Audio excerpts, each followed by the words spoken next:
So I was watching an MKBHD video the other day, and he was talking about the state of bezel-less smartphones, and that's sort of the big thing for this year. And one of the phones that he pointed out, as soon as I saw him point it out, I was like, wait a minute, I've seen that before. And then I looked over on my table, and I actually happen to have one right here. It's really hard to tell from the very black box, but I do have here in front of me the Doogee or Dougie Mix in Aurora Blue 4+64. It's 4 gigs of RAM, 64 gigs of storage. They also have a version of this that has 6 gigs of RAM, 128 gigs of storage. This thing, the 464 one, is $158 or something on AliExpress. If I can find links to it here in the States that are not Chinese links, I'll link to those as well, but I'll put links to the AliExpress stuff and just straight to Doogee's website. I'm really curious to see how this is going to work here in the States though, because from what I've read, all of the bands that it supports are not really US friendly. So I'll be lucky if I can get 3G on this using T-Mobile. With anything else, I don't think I'm going to get anything. But let's just open it up and take a look at it.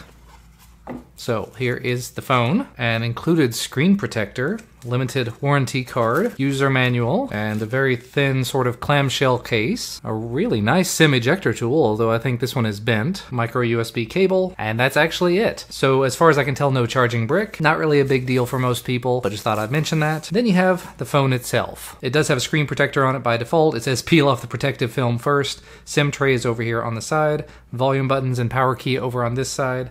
The camera is actually at the bottom of the front. That's a really interesting place for it.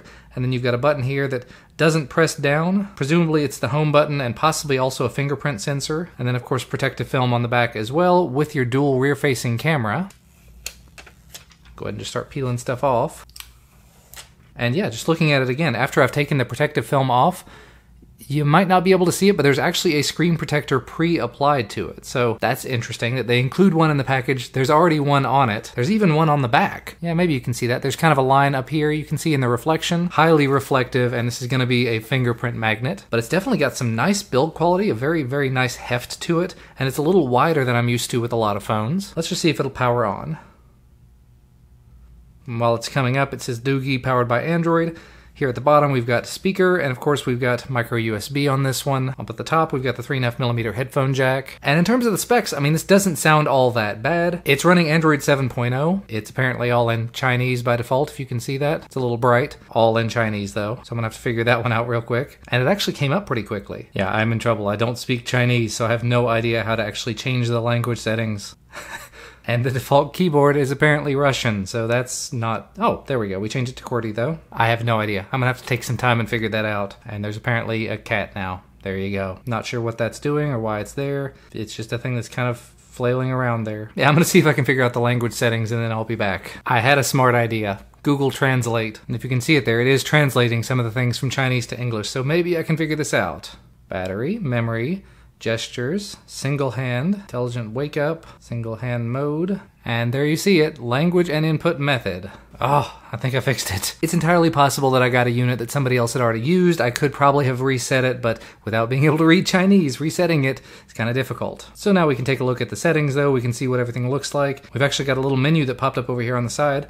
Lock screen, game mode, read mode, float music, clean task, float video, gesture recognize. Okay. Then in terms of the actual specs, as we said earlier, 64 gigs of storage, starts with 4.9 gigs used, 4 gigs of memory, 1.1 gigs currently in use, does come running Android 7.0. And in terms of the rest of the specs, we do have a Helio P25 processor. Looks like it's a quad-core 2.5 gigahertz processor, a 3380 milliamp hour battery, which that's an awful lot to cram into this space, a 5 megapixel front-facing camera, 16 megapixel and 8 megapixel rear-facing cameras. All of them are f2.2, and the rear-facing camera uses Samsung ISOCELL sensors, which are supposed to be pretty decent. And it says 1080p full HD rear recording, which is a little confusing, but I'm guessing that has to do with the processor. But if I come in here and swipe on over to video quality, it's showing 1080p, or actually it says 4K 2K, 2176p, so I can technically go higher, but we'll just stick to 1080 for now, because that's what they say. And it does have EIS, electronic stabilization,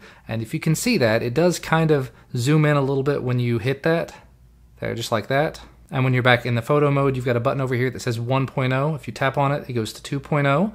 So presumably that's going from the 16 to the 8 megapixel sensor, unless I'm wrong on that. And then when we flip it around, it still has that 1.0 and 2.0 button, so it can zoom in. So maybe that's a digital thing, at least on the front. And then for the video, It's actually showing 480p as the highest available, so I'm not going to be in a big hurry to use it for a front-facing video. So here's a quick test using the front-facing camera on the Doogee Mix. It's 480p, so there's not really much to talk about there. And here's another quick test using the rear-facing camera of the Doogee Mix. This should be at 1080p, although it will go up to 2176p or something strange like that. And I believe it's using the 16 megapixel sensor, so it should be the wider angle. And I actually did some very quick testing, just sort of back and forth, and it only appears like the bottom lens, the one to the right-hand side, this one, is the one that's being used by the camera at any time. So I'm guessing the other one is just for extra metadata. So maybe this one that I'm filming with is 16 megapixel and the other is 8. Really hard to tell. But even when I hit the 2x button on the photo mode, it didn't switch lenses. And here's a very quick test using the rear-facing camera at the 4K, 2K, 2176 very weird resolution, just to see if it looks or sounds any different. And actually, that's kind of impressive for the rear-facing camera. The front-facing, not so much. And I was kind of thinking that these might be buttons on these sides, but apparently they're not. So I just went ahead into the display and turned all the navigation stuff off. And now, there we go. Now I have buttons back. And this button at the bottom, which I would assume is the home button, is kind of acting like a back button as well. But either way, it's a very interesting option. I'm going to take some time and put my SIM card in it, figure out if it works here in the US or not. Immediate later update. I'm out of town with my family at this point, but I did go ahead and bring this along with me. I have put my T-Mobile SIM in it, and it only worked on 2G. It's supposed to work on 3G. I may just not have the right settings, but I tried for a long time, and 2G is all that it saw. Also, it does have a fingerprint sensor down on the front, and it works okay. It's nowhere near the best thing I've ever seen, but for the price point to have a fingerprint sensor on it, it's not that bad. And now back to me from the past. If you'd like to know more about this, let me know. I can make a second video or several more videos. Subscribe to this channel if you have not already so you get notified when I put out new videos. And if you like this, hit the thumbs up to let me know. Thanks as always for watching though. I'll see you again next time.